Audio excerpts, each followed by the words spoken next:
Selain itu, di Facebooknya dia juga mengganti statusnya menjadi single. Tapi setelah hari itu, Novi ini nggak pernah kelihatan dimanapun sampai detik ini, geng.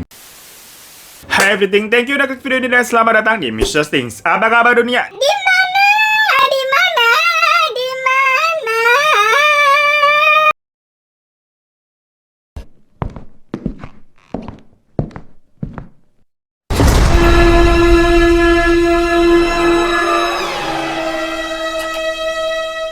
Gengs, kita nih sebagai orang Asia yang mempunyai kulit sawo matang atau kayak kematangan kayak sampai kosong, itu harus bangga loh. Karena di mata bule-bule nih kita eksotis. Tapi kalau kita ngeliat bule-bule pasti juga image-nya itu kayak gitu ya, terus lebih cakep. Sampai banyak jadinya yang pengen pacaran sama bule. Ya tapi sebenarnya mau pacaran sama orang lokal atau sama bule pun, kita harus lebih selektif aja lah dalam memilih. Soalnya jangan sampai nih kejadiannya kayak kasus kali ini tentang orang Surabaya yang punya pasangan bule dan berakhir menjadi kasus pembunuhan tanpa mayat. Lalu bagaimana tuh? Pasti baru dengar kan lu pada? Ya sama gue juga. Pas baca kasus ini tuh gue mikirnya, nah kalau tahu itu pembunuhan, tapi kok bisa tanpa mayat? Terus taunya dari mana kalau itu pembunuhan? Lah kagak ada mayatnya kan? Jadi ternyata awalnya begini, gengs. Di sini ada seorang perempuan asal Surabaya bernama Novi. Nah, Mbak Novi ini bekerja di salah satu hotel internasional di kota Surabaya itu sebagai customer relation atau kayak humas gitu kali ya, yang bertugas untuk melayani pelanggan biar dia ini menjadi loyal customer gitu di hotelnya. Nah, jadi ini hotelnya hotel bintang 5 ya, kelasnya internasional, yang pastinya high class, bukan hotel jam-jaman yang 200 ribuan. Yuh, kebiasaan sih lu main di situ lu. Nah, otomatis pastinya pelanggannya itu banyak yang ekspatriat dong, alias bule-bule tuh. Alasannya pengusaha eksekutif atau minimal level manager lah. Pokoknya bagus-bagus pengunjungnya semua. Nah, suatu hari ini pada tahun 2001, Novi ini bertemu dengan salah satu tamu hotelnya yang bernama John William Charden. Ya, namanya juga udah berat banget ya. Maaf gitu kalau kita salah pronunciation-nya. Dan John ini tuh dibilang udah om-om lah, umuran sekitar 50 tahun ke atas. Jadi hitungannya sugar daddy, yang kalau istilah zaman sekarang tuh.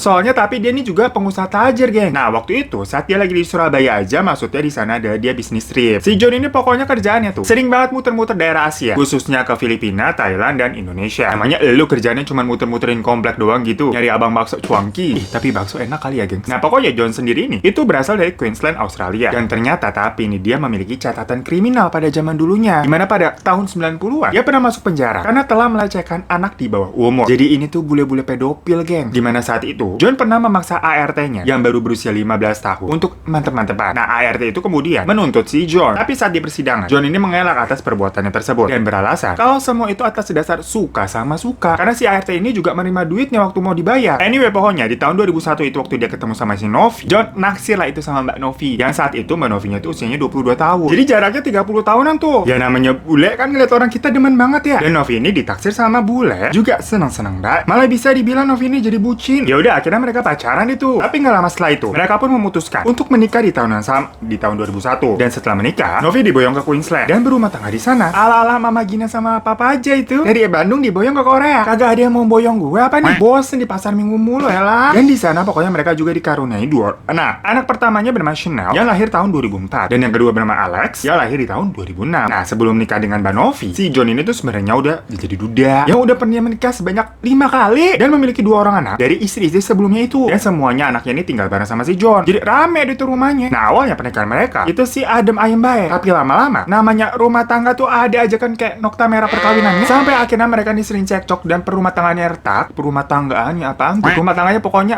ribut lah. Itu di tahun 2009. Berarti mereka ini menikahnya udah sekitar 8 tahunan deh tuh. Ya emang sih kata orang-orang nih, yang namanya rumah tangga itu ada usia rentannya, geng. Salah satunya di usia 7 sampai 8 tahun itu. Ya semoga lu pada yang udah memasuki tahun-tahun itu pada adem ayem aja ya. Jangan banyak tingkah dah lu pada. Elah, doain gitu biar kita cepet nyusul. Sama aja nih. Ya ilah, kapan dijabahnya kalau doanya berat begitu ya. Nah, jadi pokoknya indikasi dari keretakan rumah tangga mereka itu katanya karena si John ini suka melakukan KDRT. Nah, selain itu ternyata Novi ini juga baru tahu kalau si John ini suka banget yang namanya selingkuh, terutama sama anak-anak di bawah umur. Kisaran tuh 15 sampai 17 tahun lah dia demennya, yang berasal dari Asia. Nah, dimana si John ini kan emang kerjanya tadi tuh suka traveling untuk bisnis trip ke wilayah-wilayah Asia tadi tuh. Nah, tiap negara tuh dia punya kayak dedek-dedek gemes yang rutin dia bayarin. Ini sih bener-bener jadinya the real sugar daddy. Nah, semenjak tahu suaminya suka KDRT dan selingkuh, Novi ini suka curhat sama salah satu sahabatnya di Aussie bernama Jane Beden. Novi ini bahkan menunjukkan kayak foto-foto bukti perselingkuhannya si John. Namun, pernikahannya sebenarnya ini udah gak sehat lah ya. Itu tetap Novi jalankan sampai pada tahun 2012.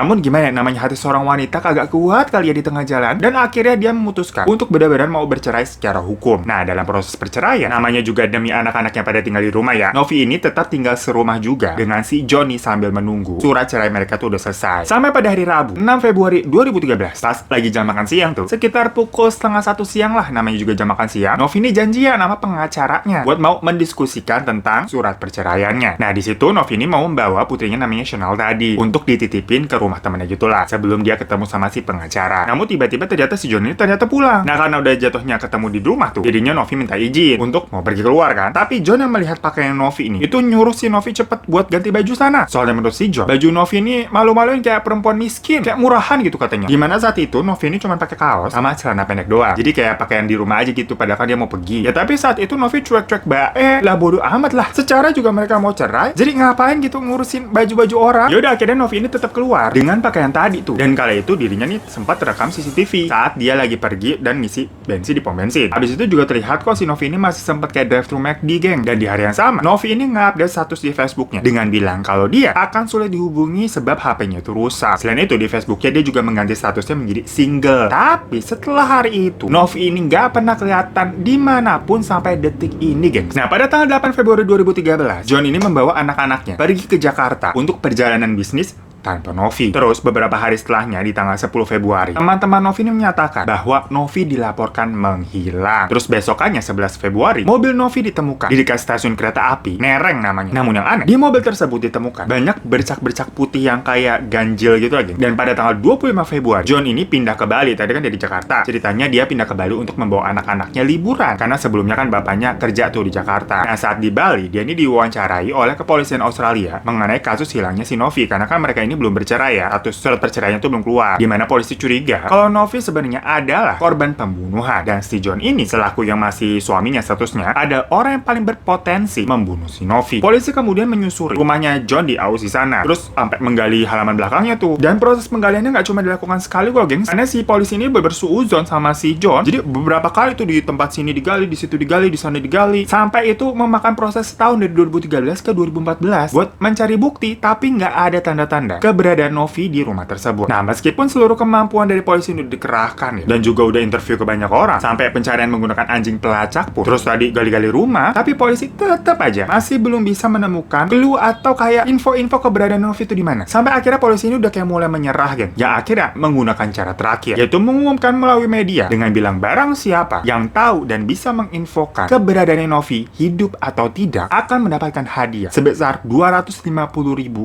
Australia, atau kalau dirupiahin tuh berarti 2,7 miliar. Buset deh, 2,7 M. Lah polisi sana sama polisi sini beda ya. Sana niat banget nyari orang, tapi tetap aja nggak ada satu info pun yang masuk ke kantor polisian. Karena Novi ini bener kayak gone, hilang udah nggak ngerti di mana. Nah, tapi sebenarnya undian itu juga kayak semacam pancingan aja. Dimana kayak dianggapnya masa iya nih kalau Novi masih hidup, gak ada orang yang tahu, atau Novinya sendiri deh kan bisa kayak sosok kong kali kong sama orang lain nih, janjian gitu buat pura-pura ntar lu keceritain nemuin gua ya, ntar lu kan dikasih 27 miliar, ntar kita bagi 2 begitu. Gede loh itu 2,7 M. Dan Novinya ini juga kalau ketemu itu nggak bakal diapa-apain kok, nggak bakal dipenjara atau gimana. Orang cuma laporan orang hilang kan, bukan berbuat kriminal dianya. Kagak jadi buron juga maksudnya. Pokoknya kalau udah ketemu cash close, dapat duit kan enak. Cuman ya itu gak ada info apa-apa, geng. Jadilah kemungkinan besar polisi meyakini kalau Novi ini memang sudah tidak ada di dunia ini alias dibunuh. Akhirnya pada tanggal 17 Juni 2016, John ditangkap atas tuduhan pembunuhan karena dasar keyakinan tersebut. John kemudian diadili di Australia sana, dan persidangannya itu bisa dibilang lama banget, muter-muter dan complicated, gengs. Kayak sinetron India kagak kelar-kelar. Soalnya meskipun banyak bukti-bukti yang memberatkan si John, jasad Novi itu tuh nggak pernah ditemukan. Jadi tuduhan pembunuhan itu dasarnya dari mana kan kita juga bingung ya, kalau mayatnya aja nggak ada. Saking berbelit-belitnya, entah beberapa kali John itu ngajuin banding, bahkan sampai ke tahap Mahkamah Agung. Akhirnya Mahkamah Agung Brisbane di tanggal 9 September 2019 memutuskan kalau John bersalah dan dijatuhi hukuman 15 tahun penjara. Nah, ini kita jadi ingat kasusnya Jessica Mirna ya, dimana maksudnya meskipun sudah dinyatakan bersalah dari awal si pelaku atau yang dianggap pelaku John ini nggak pernah mengakui kesalahannya. Karena memang juga tidak ada bukti yang konkret mengenai kasus ini. Tapi juri tetap menyatakan kalau John bersalah atas kasus pembunuhan. Jadi keputusan juri itu maksudnya kalau di sini semacam hakim, gengs. Cuman kalau di Australia kalau nggak salah tuh hakimnya banyak ya. Soalnya hukum sana sama hukum sini kan beda. Nah, buat anak-anak hukum nih, boleh jelasin komen di bawah ya biar kita sama-sama belajar begitu. Nah, alasan kuat pertama yang akhirnya memberatkan John itu datang dari sahabatnya Novi yang bernama Frederica Wong. Nah, menurut Frederica, sehari setelah Novi hilang, dia sempat datang tuh katanya ke rumahnya si Novi. Di sana dia nyelinap tuh ke kamarnya Novi karena memang merasa kalau Novi hilangnya nih kayak nggak bener deh. Dia emang udah curiga nih sama si John. Dan ternyata menurut Frederica, karpet di kamarnya Novi tuh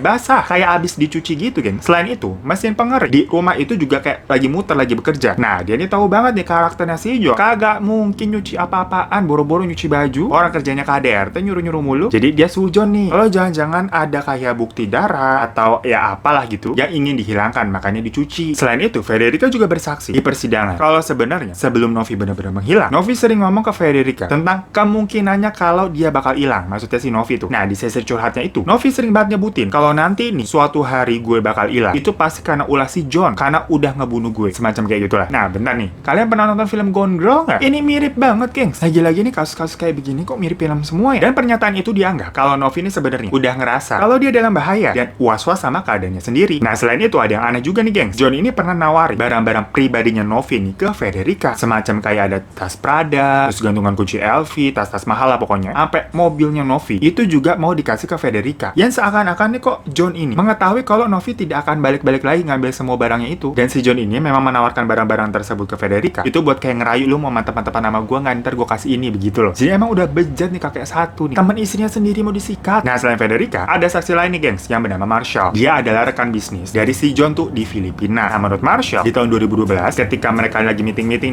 di Cebu, Filipina, John sempat terang-terangan minta list pembunuh bayaran yang recommended dan trusted. Pokoknya harus ada testimoninya tuh bintang 5 ya untuk membunuh Novi. Karena di tahun itu memang si John ini tuh udah cekcok sama Novi sampai ada keinginan untuk membunuh dia tuh. Nah, selain itu, John ini juga berjanji akan membayarnya sebanyak 10.000 Australian dollar untuk si Marshall ini kalau dia berhasil mencarikan pembunuh bayaran yang dimaksud tadi yang recommended. Ini nyari doang loh, gengs, maksudnya. Bukan buat bayar si pembunuhnya, enggak. Jadi makelar perantaranya aja itu bisa dapat sekitar 140 jutaan, kan niat banget. Dan Marshall itu juga mengatakan kalau John ingin mengatur pembunuhan istrinya itu di area tebing atau jurang lah, biar seolah-olah emang ada kecelakaan aja gitu image-nya. John juga pernah merequest senjata api berperedam sama si Marshall ini buat ngebunuh istrinya itu biar suaranya kagak kedengeran ke tetangga. Nah, menurut John, waktu itu dia memang sangat membenci istrinya karena Novi adalah perempuan yang kejam, egois, tidak berperasaan, dan juga serakah menurutnya. Nah, tapi semua permintaan gilanya John itu ya ditolak lah sama si Marshall. Si Marshall ini ngelesnya bilangnya dia nggak punya akses ke senjata api ataupun nggak punya kenalan pembunuh juga lah. Dan semua pernyataan itu nggak cuman kayak omong kosong doang, gengs, karena ada buktinya berupa percakapan di email gitu loh, dan ditunjukkan juga ke pengadilan. Nah, selain itu, Marshall ini juga ngebongkar aibnya John dengan bilang kalau setiap kali dia ke Filipina, dia bakal ngasih uang ke cewek-cewek di sana, tapi dengan syarat cewek-cewek itu harus jadi peliharaannya. Tuh, di sini para ayam sama para kucing mana suaranya? Nah lo,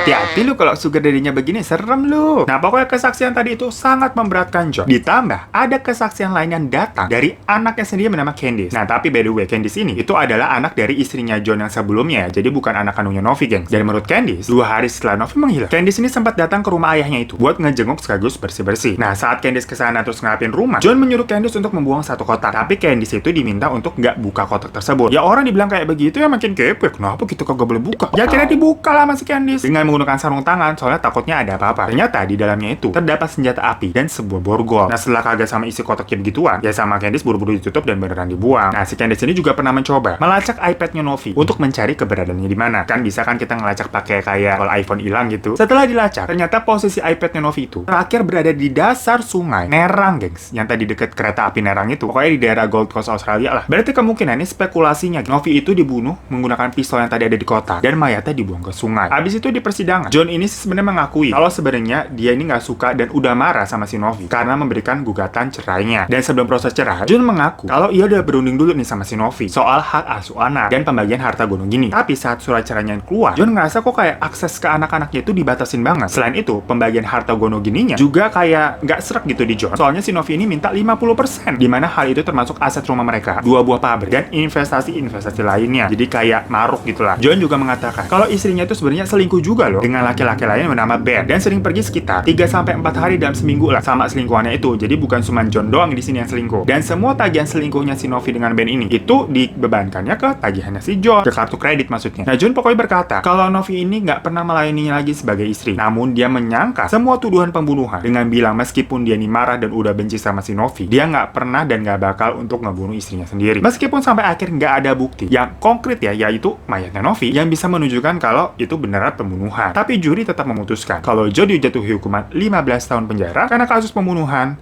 tanpa mayat.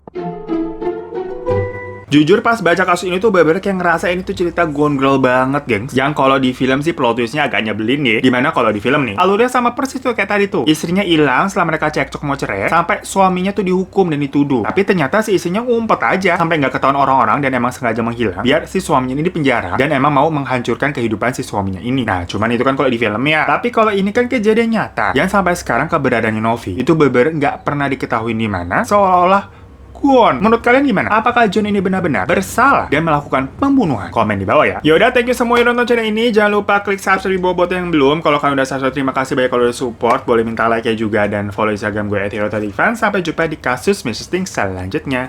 Dadah.